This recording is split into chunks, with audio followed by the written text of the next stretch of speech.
जय माता दी। आप सभी का मेरी इस वीडियो में स्वागत है।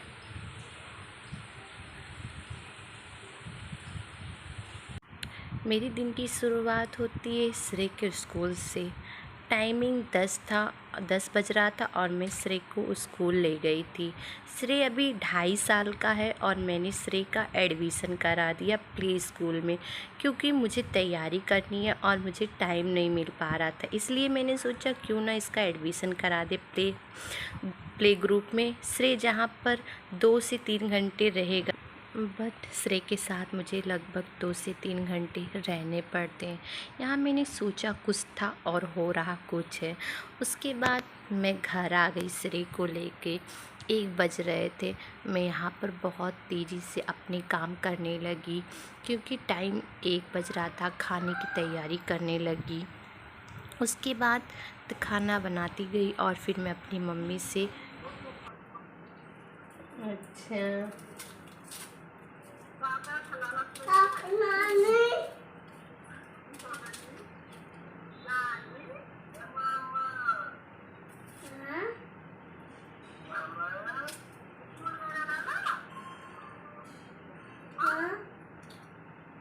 बोलो जी नानी।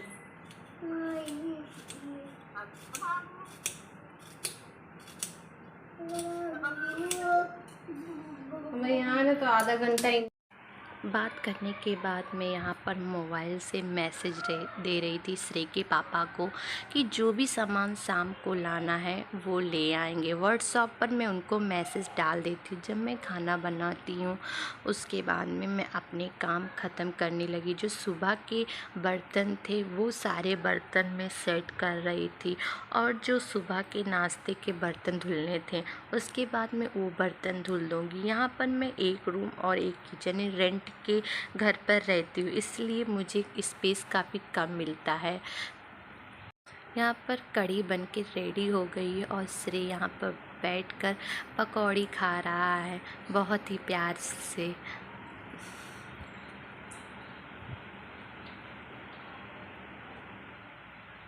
श्रेय कभी रोता है, कभी हंसता, कभी कुछ करता। पूरा दिन कुछ ना कुछ करता रहता है। कभी उसे मारती हूँ, कभी उसे प्यार करती हूँ, कभी बहुत गुस्सा हो जाती हूँ, कभी खुद को से रोना आ जाता है कि श्रेय के मैं पढ़ाई करूँ, कि श्रेय को संभालूँ या घर का काम करूँ।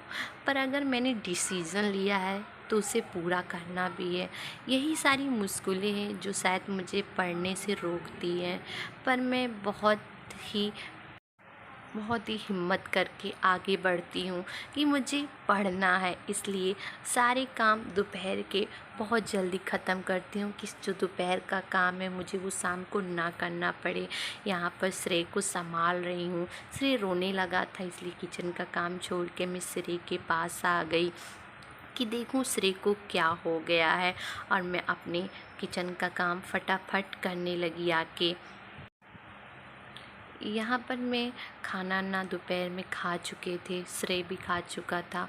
अब मैं 2 घंटे सो गई थी श्रेय के साथ, क्योंकि मैं नाइट में पढ़ाई करती हूँ तो सुबह की सुबह उठ जाती, तो इसलिए छोटी सी नैप ले लेती हूँ दोपहर में कि मैं रात में अच्छे से पढ़ सकूँ, जिससे मुझे नींद ना आए।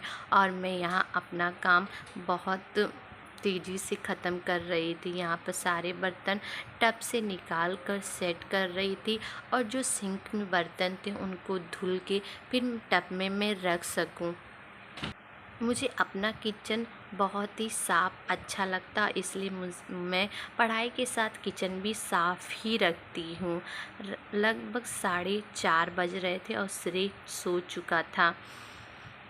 रात का टाइम हो चुका है और यहाँ पे मैं लाइट ऑफ कर दे रही हूँ और मैं किचन में जा रही थी पढ़ने, क्योंकि श्रेय के पापा को लाइट में नींद नहीं आती। इसलिए मैं 11 साढ़े 11 बजे श्रेय को सुलाकर और यहाँ मैं पढ़ने आ गई। पढ़ाई मैं किचन में बैठ के कर रही हूँ। श्रेय की छोटी सी चेयर है, उसी चेयर पर मैंने फ़ोन रखा और यहाँ पर मैंने जो मॉक टेस्ट दिया था उसी को सॉल्व कर रही थी। आज मैंने सबसे पहले रीजनिंग सॉल्व की। रीजनिंग से मैं सॉल्व कर रही थी। किचन में बैठ के नीचे मैंने अपनी पढ़ाई कर रही थी। श्रेय को सुलाने के बाद लगभग 11:30 बजे मैं आ गई हूँ और यहाँ श्रेय की चेयर पर ही मैंने फ़ोन रखा, क्योंकि मैंने आज जो भी मॉक टेस्ट मैंने कल दिए थे उनको सॉल्व कर रही थी चैप्टर वाइज। आज मैंने जीएस का क्वेश्चन उठाया था, मैंने रीजनिंग सॉल्व कर चुकी थी, इसलिए मैं आज जीएस सॉल्व कर रही थी। और जीएस सॉल्व कर रही थी उसके साथ मैंने जिस क्वेश्चन को सॉल्व कर रही थी उसको एक कॉपी में नोट डाउन कर रही थी। मुझे लगता है कि जब हम एक फेयर कॉपी में लिख लेते हैं या फिर हम कोई चीज़ अच्छे तरीके से नहीं लिखते, मेरा क्या होता है, मैं कभी कभी कोई वर्ड छोड़ देती हूँ जिससे मुझे पढ़ने में बहुत परेशानी होती है, या फिर मैं खुद ही लिखी हुई क्वेश्चन को अच्छे से नहीं पढ़ पाती।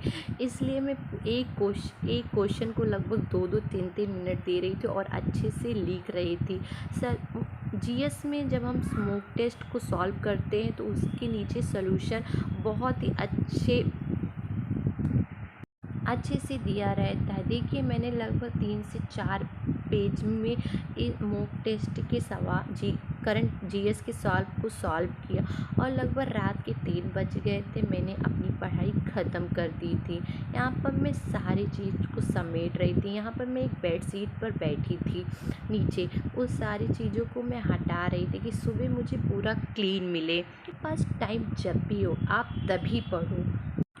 अगर आप एक हाउस वाइफ है, आपके पास बच्चा है, तो टाइम मिलना सच में बहुत मुश्किल है।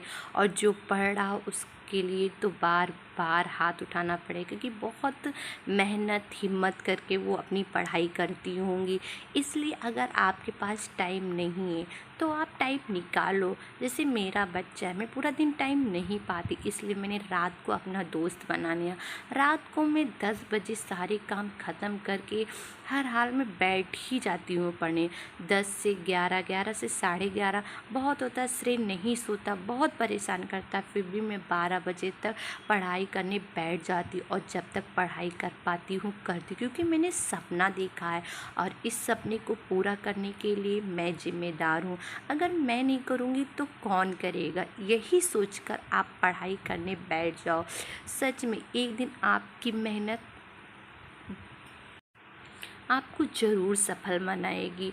मैं इसी विश्वास के साथ मैं भी पढ़ने बढ़ती हूँ। मैं बहुत परेशान होती हूँ, मैं कभी कभी रोने लगती हूँ, पर अपनी मंजिल की तरफ बढ़ती हूँ।